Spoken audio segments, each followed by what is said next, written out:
दोस्तों, आपने ऐसे बहुत से किस्से सुने होंगे जिनके तहत आपको ये जानकारी मिली होगी कि किसी बहन को उसके आशिक के साथ संबंध बनाते हुए उसके भाई ने देख लिया तो उसके भाई ने गुस्से में आकर कर दी अपने बहनोई की हत्या। बहनोई तो नहीं दोस्तों, आज के इस मामले में दोस्तों अभी तक आप लोगों ने ऐसे बहुत से किस्से देखे होंगे, जाने होंगे, जिनके बारे में आपको जानकारी मिली है कि किसी भाई ने अपनी बहन को उसके आशिक के साथ संबंध बनाने देख लिया तो फिर उस भाई से नहीं होती है ऐसी बातें सहन, और फिर वह व्यक्ति कर देता है एक इतना बुरा कांड जिसके तहत वह किसी की भी जान ले सकता है। और इस स्थिति में कोई भी व्यक्ति यदि हो तो वह भी यही कदम उठाता है। दोस्तों, आज की इस घटना में हुआ कुछ ऐसा ही कि एक बहन को जो कि खुद नाबालिग थी, उसको उसके भाई ने उसके प्रेमी के साथ देख लिया था, वह भी आपत्तिजनक स्थिति में। दोस्तों, यहाँ पर उस भाई से अपनी बहन की यह स्थिति देखना सहन नहीं हुआ और फिर गुस्से में उसने उसके आशिक के साथ कर दिया इतना बुरा कांड, जिसे देखकर पूरे गांव के सभी लोग हैरान रह गए और उन्होंने मौका वारदात पे पुलिस को बुला लिया। आइए जानते हैं पूरी घटना में क्या क्या हुआ है। बने रहिए हमारे साथ वीडियो में अंत तक। नमस्कार, आदाब, सत श्री अकाल दोस्तों, मैं भीषम प्रकाश स्वागत करता हूं आपका हमारे यूट्यूब चैनल की सब्सक्राइब कर। दोस्तों, पूरी घटना की जानकारी के लिए बने रहिए हमारे साथ वीडियो में अंत तक। दोस्तों, हमें सब्सक्राइब करना और नोटिफिकेशन की बेल को दबाना बिल्कुल ना भूलें। दोस्तों, आज का बेहद ही हैरान कर देने वाला मामला सामने आया है छत्तीसगढ़ के रायपुर के अभनपुर थाना क्षेत्र से। दोस्तों, अभनपुर थाना क्षेत्र का एक गांव होता है गिरोला। गिरोला में सुबह सुबह जब लोग शौच आदि करने के लिए गांव से दूर तालाब के पास बने हुए खेतों में पहुंचते हैं तो वो सभी लोग हैरान रह जाते हैं कि उस तालाब में एक लड़के की लाश बह रही है, तैर रही है। दोस्तों, यहाँ पर वो गांव के लोगों की मुस्तैदी के अनुसार अब उस लड़के की लाश को किनारे पर खींच लिया जाता है और खींचने के बाद पता चलता है कि ये लड़का कोई और नहीं है तो गिरधारी रात्रे है, यानी कि जिसकी उम्र मात्र 22 साल है। वह रोजी रोटी करके अपने पेट भर रहा होता है, अपने परिवार के लिए पैसे कमा रहा होता है। दोस्तों, उस लड़के की हत्या किसने की है, किसने उसको इस प्रकार से मार डाला है और तालाब में फेंक दिया है, इसके बारे में किसी के पास भी कोई जानकारी नहीं है। दोस्तों, अब गांव वालों के बुलाने पर पुलिस को भी वहीं मौके पर बुला लिया जाता है और पुलिस अब उस गिरधारी के शव को कब्जे में लेते हुए पोस्टमार्टम भिजवाने का इंतजाम कर देती है और उसको ले जाती है। और दोस्तों, ग्रामीणों की दी गई सूचना के अनुसार एक रिपोर्ट भी दर्ज कर ली जाती है कि इस गिरधारी रात्रे नाम के लड़के की किसी ने हत्या करके उसके शव को तालाब में फेंक दिया है।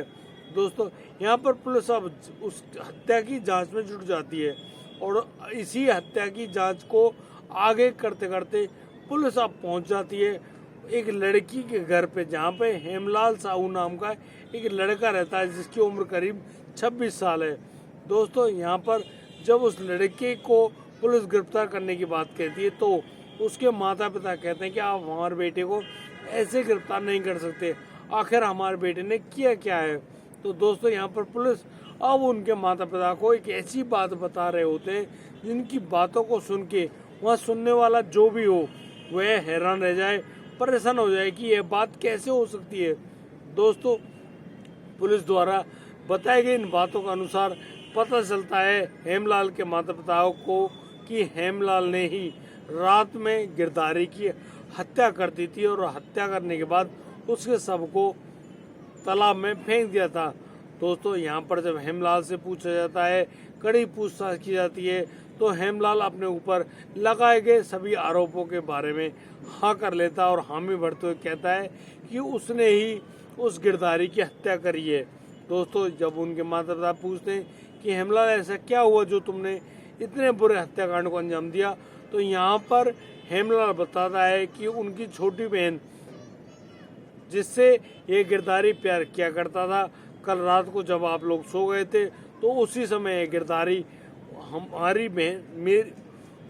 उसी समय ये गिरधारी मेरी बहन के पास बने हुए इस कमरे में पहुंचा और फिर इन लोगों के कमरे से जब अजीब तरह की आवाज़ें आ रही थी तो मेरी नींद से आंखें खुल गई और मैंने जाकर जैसे ही देखा उस कमरे में तो यह लड़का और वह लड़की आपत्तिजनक स्थिति में थे, यानी कि दोनों एक दूसरे के साथ शारीरिक संबंध बना रहे थे। इतना देखते ही हेमलाल को बहुत तेज गुस्सा आ जाता है और हेमलाल अब उसी गुस्से के चलते अपने घर से एक चाकू को उठा लेता है और दोस्तों वह अब उस गिरदारी के मुंह को भींचते हुए उसको उसके बिस्तर से चुपचाप उठा लेता है और कहता है कि यदि तुमने आवाज़ की तो मैं तुम्हारा गला काट दूंगा। दोस्तों इतने में ही गिरधारी चुप रहता है और अब हेमलाल उस गिरधारी को उस तालाब के पास खेतों में ले आता है और यहाँ पर हेमलाल अब उस चाकू से उस गिरधारी की गर्दन पे वार कर देता है, यानी कि उस चाकू से गिरधारी की गर्दन को काट देता है। जैसे ही गिरधारी की गर्दन कटती है खून के फुहारे छूटने लगते हैं और गिरधारी वहीं पर बेहोश होकर गिर जाता है। थोड़ी देर में ही वह अपना दम तोड़ देता है। अब हेमलाल गुस्से में खड़ा होता है और उसके शव को उस तालाब में फेंकते हुए और उसी तालाब के अंदर उसने उस हत्या में प्रयोग किया गया चाकू वह भी फेंक दिया था। पुलिस ने अब उस चाकू को भी बरामद कर लिया है और अब हेमलाल अब गिरधारी के शव को उस तालाब में फेंककर अपने घर में जाकर सो जाता है और वह सोचता है कि उसने जिस इस हत्याकांड को अंजाम दिया है उसके बारे में किसी को कानो कान खबर नहीं होगी। लेकिन दोस्तों अपराधी चाहे कितना भी छात्र क्यों ना बनता हो, बुद्धिमान क्यों ना बनता हो, उसके अपराध एक ना एक दिन उसको जेलों तक अवश्य पहुंचा देते हैं। दोस्तों इसी प्रकार से हेमलाल को भी पुलिस अब गिरफ्तार करते हुए ले जाती है जेल। और दोस्तों अब वह लड़की जिसने नाबालिग होते हुए भी प्रेम करने का दुस्साहस किया और फिर उसी प्रेम के चलते अपने प्रेमी के साथ शारीरिक संबंध बनाने का